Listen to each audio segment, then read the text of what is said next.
Hola, soy Santos Tut.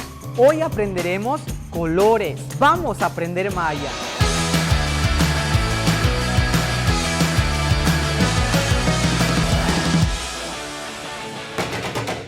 Colores.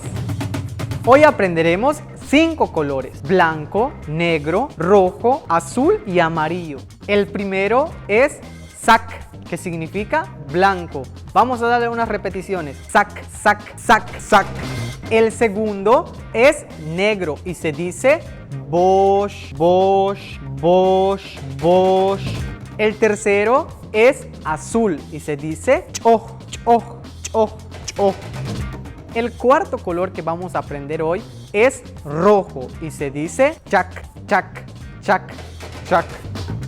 El último color que aprenderemos es amarillo. ¿Y cómo se dice en maya? Cancan, cancan, cancan, cancan. Y estos fueron los 5 colores que aprendimos el día de hoy. Rojo, chac, blanco, sac, negro, bosh, amarillo, cancan, azul, choh. Gracias por acompañarnos. Nos vemos en las siguientes cápsulas. Con Eshkanik Maya. Bueno, cuídense.